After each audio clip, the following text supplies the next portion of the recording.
All right, so now let's get started. I'd like to welcome everyone to the Vasculitis Foundation webinar today. I'm Kathy Olewski, the host for the Vasculitis Foundation's educational webinar series. I'm also a patient living with MPA vasculitis. These webinars are part of the Vasculitis Foundation's commitment to patient education, and we would like to thank our sponsors, AstraZeneca, Amgen, and Novartis, for supporting these webinars. Today's webinar is a question and answer session on pediatric vasculitis. And after we finish the webinar today, there'll be a recorded version of the Vasculitis Foundation's on the Vasculitis Foundation's YouTube channel, so that everyone who registered will receive an email with a link to it as soon as it's available. That way you can share it with your friends.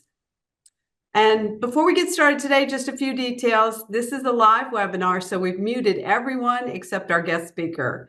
And in today's webinar, Dr. Marinka Twilt will take your questions about pediatric vasculitis.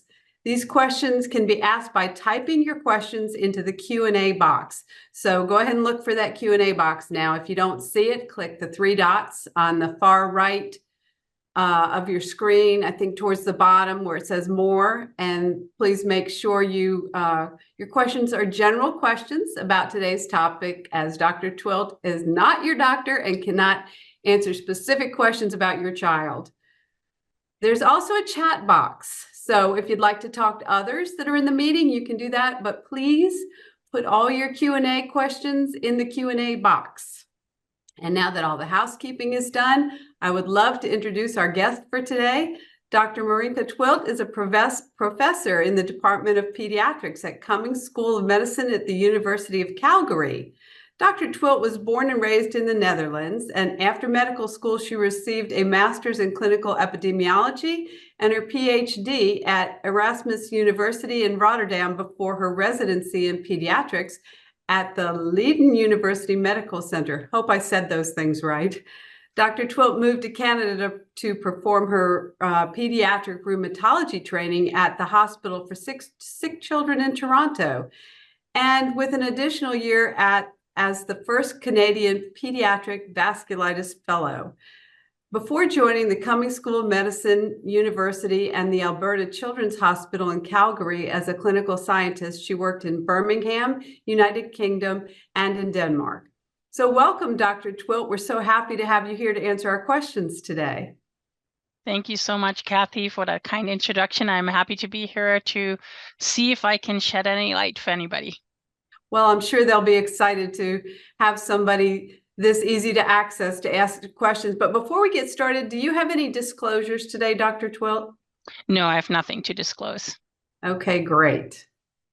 Okay, so as you start thinking about these things, please try and put your questions in the Q&A box, and we will start asking Dr. Twilt some questions that were submitted in advance and get to yours as soon as we see them. So the first question was, how much does a pediatric patient's body weight factor in with the treatment that he or she gets? And does this calculation factor in for adults also? That's a great question. Most of the time for adults, it does not weigh in, although there is a big difference between adults as well, because, you can have somebody who is like very tall and potentially also, a little on the heavy side, and then you could have somebody who's very tiny and petite. But in the adult world, they have a fixed dose. In pediatrics, we really look at body weight because we know that patients in their pediatric years sometimes process medications a little bit different as well. Your metabolic system is just a little bit different than when you're an adult. So that's why we usually have a calculation that we look mostly at weight, but most of the time it's both weight and height. And we actually look at body surface area, where we take sort of like an adult as like the normal body surface area, and then we see if the child is close to that or not as close to it, and then we adjust the dose, sort of like depending on that to make sure that we're not overdosing, because that, of course, is always a worry that you would give too much and it would actually have more side effects than really would work really well. And that's why we have to look at that body weight. And that's why most of the time, if you come to clinic, your daughter or son probably always gets a height and a weight. And that's not because we are so interested to see if they're like, gaining weight or not. It's more because we use it really to calculate our medications based on that body surface area. And then, of course, there are some medications that we know do affect body weight as well. So if you're on steroids, we know you usually gain some body weight. And that's why usually we do not adjust the medication just based on weight. We really look at sort of like what you came in. And if you're on steroids and you gain some weight due to the steroids, we're not adjusting the dose of the medication because we know your real weight is that weight that you came in the beginning. So that's why it sometimes doesn't change at weight either. So it's complicated. It's not just a clear yes, no, but there for sure is a big measure of body weight and body height that we take into account when we're looking at dosing medications for pediatric vasculitis.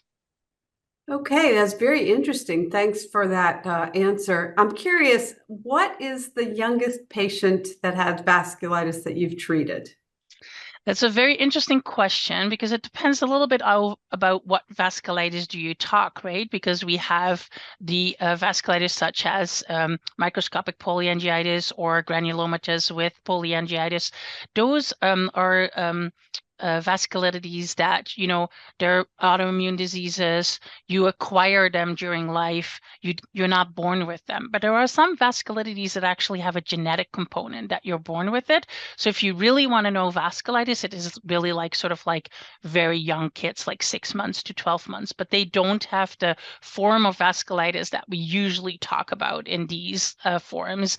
If we think about more GPA, MPA, then it's usually 6 years and older that we see. Okay, very interesting. This one question comes from a mom. I think sometimes it's difficult to get an accurate read on how my teenage daughter with EGPA is feeling.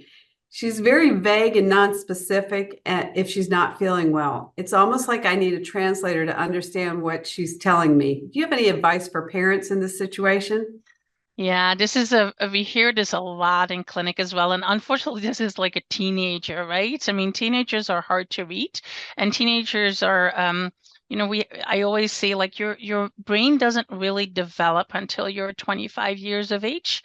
And in the teenage years, what you really miss is sort of like seeing long-term reasoning. So what you really do is like you really have that like immediate gratification sort of like thought process when you're a teenager. So it's really hard for teenagers to also express this to them, like for themselves. So it's really good to sit with your teenager and just discuss, like, it is hard. It's hard. I always explain it like I had a really good dame actually in New Zealand who gave a talk one time, and she explained it as like, you have the amygdala, which is sort of like the immediate response. And then your frontal lobe grows over it. And your frontal lobe is what actually makes us as more adults really see the long-term effects and the risks and not just the immediate gratification. So she usually said like, whenever you have to like sort of like discuss together that this has to do with more the long-term effects and you want to really know she'd made this sort of like gesture of like, your frontal lobe's not there yet. So you have to think and sit back as a teenager and think like, okay, what is really going on? And do I have a headache because, I went to bed too late, or I watched TV the whole day, or do I have a headache that I can't explain? And it might be a cause of my vasculitis. So it is hard to do with teenagers, and that's for both parents and also for care providers. It's a difficult age. It's an age where you want to have autonomy, but you're not always ready to have that autonomy about your medications, about your disease. So the best thing is just to have really open conversations about the fact that as a parent, you worry if there are these fake sort of like symptoms that are discussed. So could they, potentially give a better, clearer answer? Is this just like, I'm just not feeling it today, which we can all have. We can all have an off day, right? Or I'm really feeling something that I haven't felt before, or it's something I felt before when I became ill, and I'm worried that this might be something, right? So that might help if you have like very open conversations with your teenager. But the teenage age is a hard age to get a disease or to have a chronic disease, and everybody is aware of that. But most of the time, if you have open, honest conversations about the fact that the brain just works a little different and that they're not doing it on purpose. So you also have to like keep that in mind when you're reacting as a parent, because as parents and care providers, we're like, why? And sometimes we have to sit back and think like, okay, remember, this is what I did as a kid as well. You're just like looking for the instant gratification and you're not thinking about, oh, what in a year, what in 5 years, what in 20 years. They can't oversee that yet at that moment. Yeah, it's interesting that answer. It was just making me really think because as a vasculitis patient, as an adult, I think I'm pretty terrible at relaying to people how I feel. So that must be really hard on children and teenagers. So I appreciate your pointers on that for these parents. Speaking of these parents, those of you that are in here, if you'd like to come on camera, if you'd like to unmute and ask your own questions, if it's okay with Dr. Twilt, we might allow that because it's a small group. And if you want to, there's this little thing at the bottom that says reactions. You can get in there and raise your hand or you can just do this and I'll see you. So anybody that would like to ask their questions, we'll let them do that. But I'll ask the next one while we're waiting. There is an audience member here today that is asking something about, do you have thoughts on Avocopan for peds and compared to Rituximab for maintenance? Yeah, so I think Avocopan for maintenance therapy is it's only at the moment used as an adjuvant to Rituximab, so it's not a replacement for Rituximab. So the trials as well, it was used to really more taper the prednisone quicker, but not to actually take away Rituximab. So all the patients in the Avocopan trials were all on Avocopan, all on Rituximab, and the change that they really made was like either they put them on Avocopan or they tapered to prednisone, and they looked at like the side effects and how well they did to keep in maintenance. And it seems Avocopan actually allows you to taper prednisone quicker with less side effects, because we all know that a lot of the side effects, especially teenagers, also undergo the potential weight gain, the mood, the striae that sometimes happen as well. You see them less because you can taper your prednisone more, but it's not to actually replace Rituximab as your maintenance treatment. So all those patients would still get every 6 months a maintenance dose of Rituximab. I have very big hopes for Avocopan. It's just that in pediatrics at this moment, it's not registered for under 18. So at this moment, it is not easy to get access to for pediatric patients. It depends a little bit where you are. There is going to be an Avocopan pediatric trial, so that hopefully will help with getting the answers, and also hopefully with patients to be able, pediatric patients to enroll in the trials as well. So hopefully that will help with getting Avocopan available for everyone at one point. But at this moment, for pediatric patients, I think it's only available if you are lucky enough to be able to get into the trial, and that's not running everywhere yet. They're slowly setting up centers at this moment across North America, both the US and Canada. Okay. Well, thank you for that. And another question, but this one's coming from a grandparent. They have a granddaughter with vasculitis, and they said, sometimes my daughter needs to be out of town, so she leaves her teenage daughter with vasculitis with us for a couple of days. I have to be honest and say that it does make me a little bit nervous, even though my granddaughter is doing well on treatment. I want to help my daughter, but I also want to be prepared for anything unexpected that might come up. Any advice on being a secondary caregiver in this situation? And that's a very good question. And I can imagine that that can give some anxiety if you have like, a granddaughter coming already can give some anxiety because all of a sudden you're responsible for somebody. But then on top of that, somebody with a chronic disease. So I think the best thing is one, know exactly what vasculitis is. So there are actually some really great resources through the Vasculitis Foundation or through your daughter, of course, if that's the case. But the Vasculitis Foundation has really great resources as well on like what pediatric vasculitis is and what kind of treatments there are. Be aware of like what organ systems were involved in the vasculitis of your granddaughter. So if it's the renal, what would be potential sign that you would have to be aware of, or would there be another organ involved, and what would be those signs? Secondly, I think mostly what most people need to be aware of is just like potential risk because of the medications patients are on. So infection is always one thing that everybody should be at least aware of. So if your granddaughter would be with you and she would get a fever, you're just a little bit more cautious and you would seek help a little bit earlier than you would do with a healthy granddaughter or grandson, and that would probably be the thing to have the most sort of like look out for, that if there are signs of infection, just to make sure that there's somebody you could call that your daughter feels comfortable with, or is aware of your granddaughter's disease. Okay, thanks. And we are getting a couple of questions in the chat box now. One is, what is the link between CNS vasculitis and rheumatology? Well, I think the word vasculitis. So I think it depends a little bit where you are, and this might be why they're asking the question. So with vasculitis, any organ can be involved, and vasculitis really stands for blood vessel inflammation. So that's vasculitis. So any blood vessel in your body, specifically medium and small vessels, can be involved in vasculitis. And those are also in your brain. So potentially you could have vasculitis in your brain as well. So that can be part of GPA, MPA, EGPA, but also can be actually solitary. So you can have primary CNS vasculitis. So then there is no ANCA associated vasculitis underlying CNS vasculitis. Depending on the center you're in, CNS vasculitis specifically, is it primary, could actually be more owned by the neurology department than the rheumatology department. That might be why this question is like, why is it rheumatology? If it's part of like an ANCA vasculitis and there is more involved than just the brain, most of the time the rheumatology is involved, because we're sort of like the internal medicine specialist of vasculitis.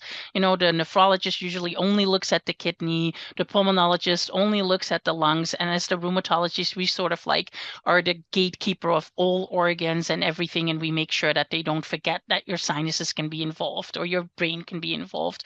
And that's why rheumatology most of the time is involved. Even if it's mostly only kidney involvement, we're still most of the time involved to make sure that there is no sign of any other vasculitis.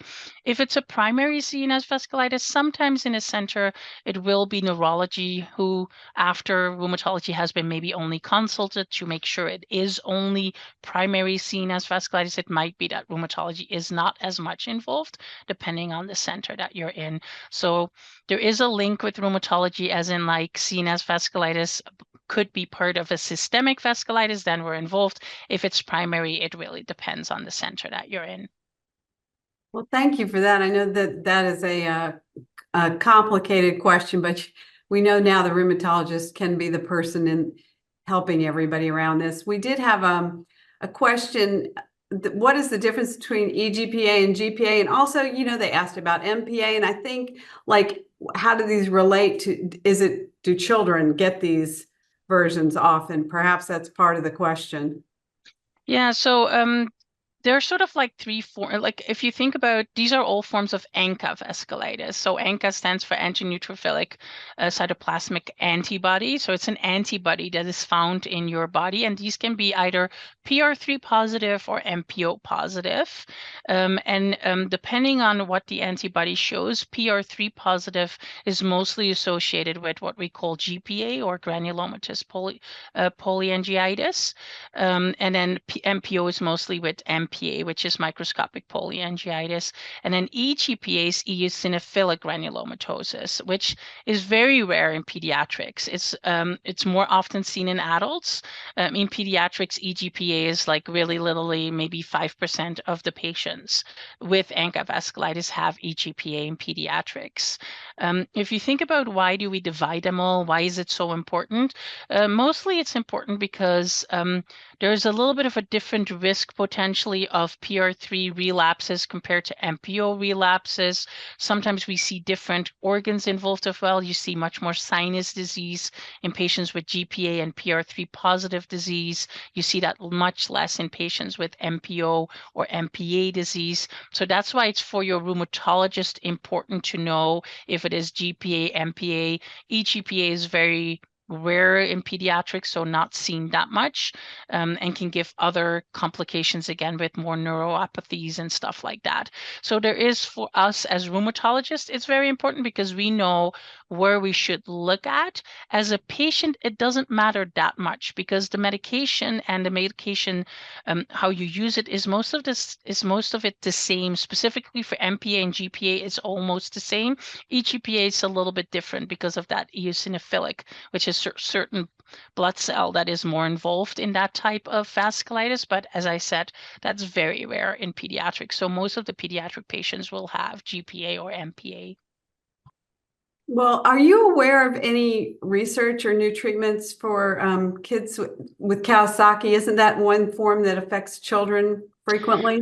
Yeah, so Kawasaki disease is one of the most common forms, together with IgA vasculitis, used to be called Haino-Schönlein purpura. Those are like very common for like rare diseases still, but common vasculitis, more common than GPA or MPA, but we still have to realize it's not like a cold or anything like that, right? They're still rare diseases. But yeah, Kawasaki disease is where patients develop specifically vasculitis of the coronary arteries. So they actually can develop coronary aneurysms in their heart. So it's one of the causes for acquired heart disease amongst children most. And there is a research there as well, but there's also already quite well-defined treatment plans for Kawasaki disease. It's been around for a very long time. But new knowledge also leads to new treatments. If we find new treatments for other vasculitides, everybody always thinks like, well, if it works for this vasculitis, it might also work, of course, for the other vasculitis. And then, of course, there's studies that need to be done to see if that's real or not, because it still could potentially be different, because why is it just attacking a certain organ and not the rest of your body, where other vasculitis types do the other thing, right? They never have coronary artery disease, but they have other organs involved. So there's ongoing research in vasculitis ongoing in pediatric vasculitis. There's registries that are ongoing, both from a rheumatology perspective, so patients that are included through their rheumatologist, but also the Vasculitis Foundation has patient-reported research as well that they're launching for pediatric patients as well. So something you said confused somebody that was listening, so I'm going to ask for a little follow-up here. You said that made me confused. Do people with GPA have a higher rate of also getting Kawasaki's, or are they just different? They're different. They're completely different. Yeah. So there are different types of vasculitis. They have nothing to do with each other. And Kawasaki disease is seen in certain ethnic groups as well, more, which is not for other vasculitides. And it's completely outside of ANCA vasculitis. So it's a completely different vasculitis. And it doesn't put you at risk for any other form of vasculitis later in life if you've ever had Kawasaki in childhood. Okay, so and then this person said, will a patient proteinase 3 AB test positive but be in remission when other ANCA results are 0 or in line? In theory, we hope that you would have no PR3 or an ANCA when you're in remission. So specifically on rituximab, they take your B cells away, which makes the B cells make these antibodies. So you would expect that you wouldn't even be able to make PR3 antibodies or ANCA. It's very rare to not have a C or a P ANCA, but to have a PR3 or an MPO, because that's sort of like how it works. So it's always complicated to explain these things because it depends what kind of background you have. But you first have an ANCA. So first you test to see, does a patient actually have that ANCA antibody? And then you can have different ANCAs. You can have a cytoplasmic ANCA or a P ANCA, which is perinuclear. And that just means that if you look at the cell, where is it lighting up? Is it lighting up in the cytoplasm of the cell, or is it lighting up around the nucleus of the cell, which is this perinucleus? So that is first what they're looking at. And then they will report P ANCA or C ANCA, depending on your lab, because this is also, every lab does it a little bit different.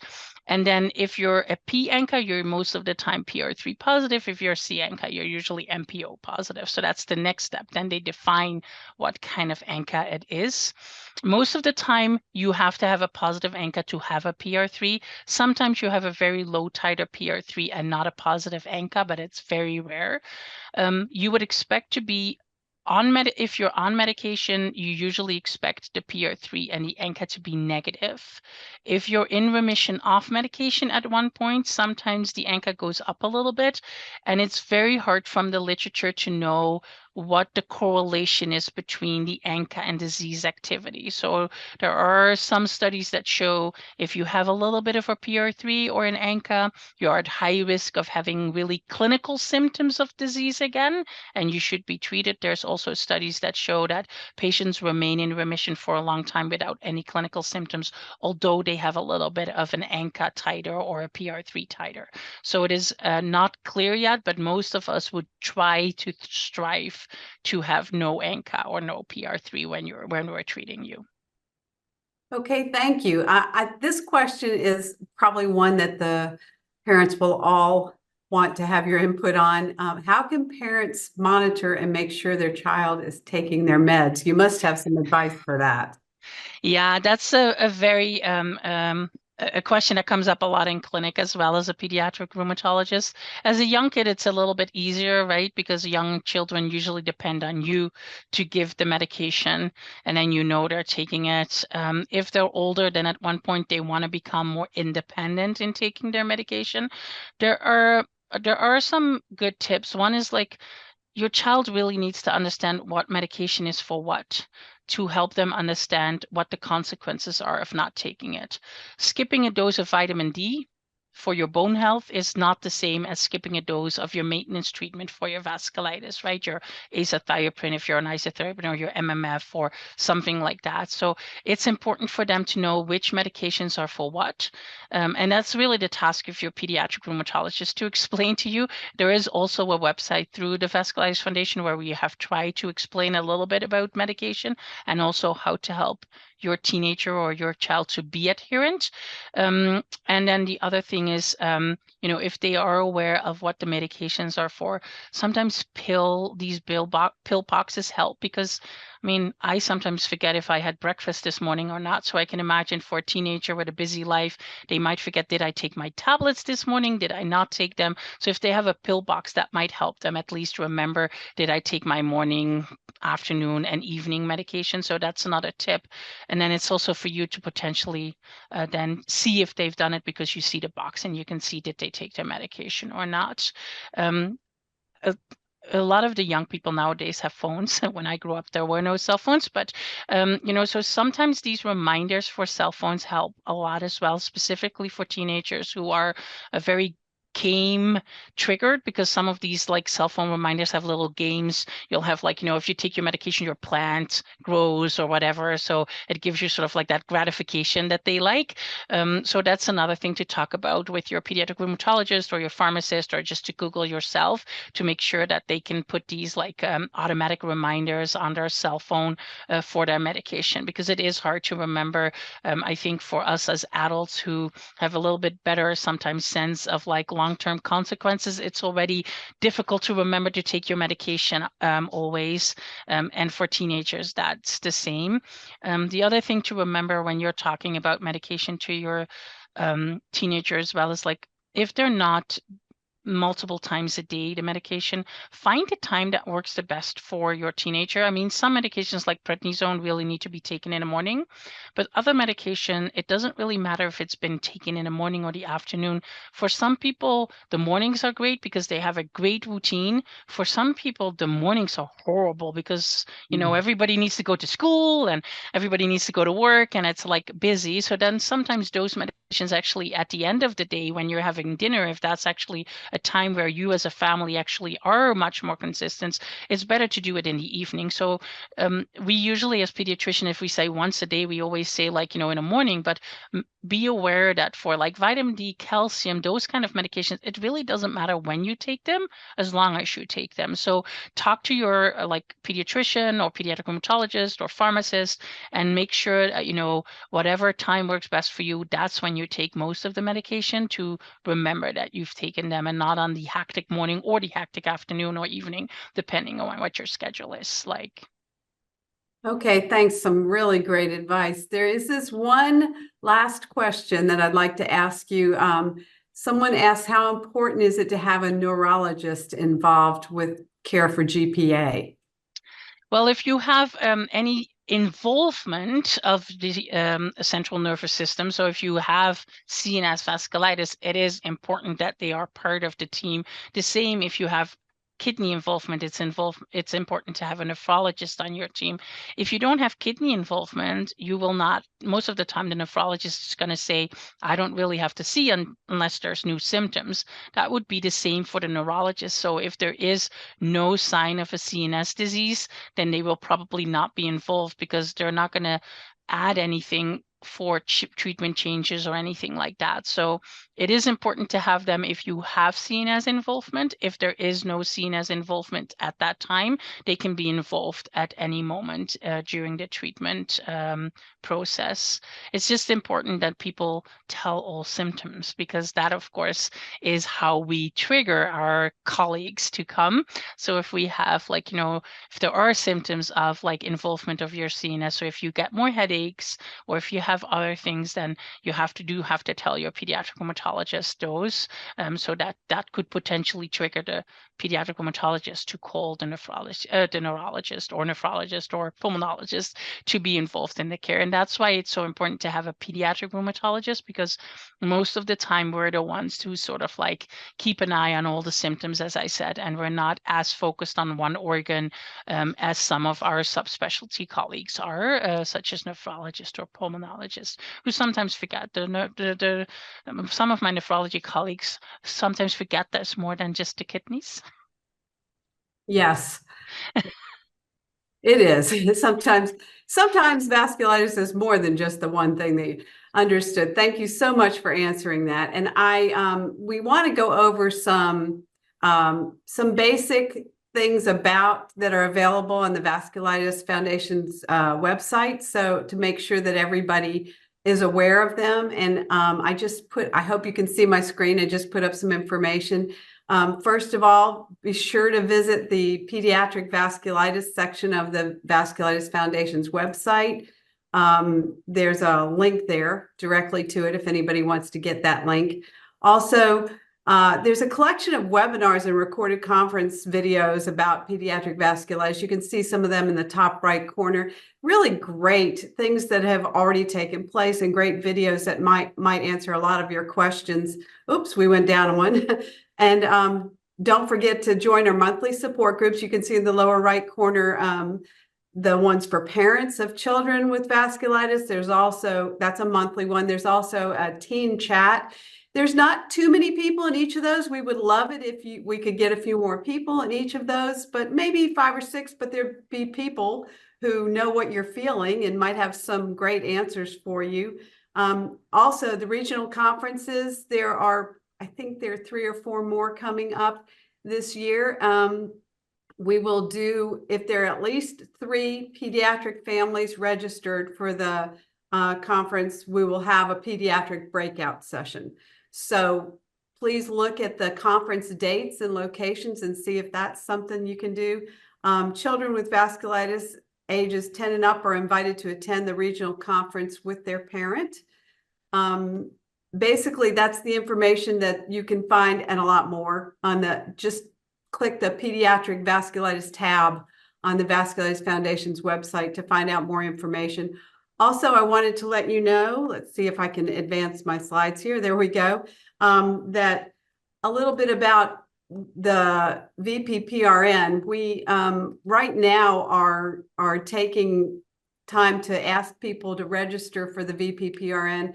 It's as a patient right now, I like to ask my fellow patients. So those of you that are parents, maybe you could do this for your children. Did you ever wonder what could have an impact on vasculitis research? How about pediatric vasculitis research? And the answer is you should join the VPPRN network. I'm a patient champion for them, and I encourage other parents and patients to join and fill out their biannual form. It takes like 10 minutes. It's all online. It's pretty easy, but it does give us a lot of information that we need. I can't really tell you everything you need to know about the VPPRN, so I'd encourage you to visit their website. What I can tell you is it's a global patient registry, and that data drives vasculitis research and provides researchers with the information about you and your child, so that your experience is key for advancing our knowledge of vasculitis. And finally, we would like to thank the Vasculitis Foundation for hosting these medical webinars, our sponsors, Amgen, AstraZeneca, and Novartis. But most importantly, we would like to thank Dr. Marinka Twilt for spending her time with us today. I mean, you gave these parents the answers they were looking for, and we're very, very happy that you've shared your time with us today. Thank you.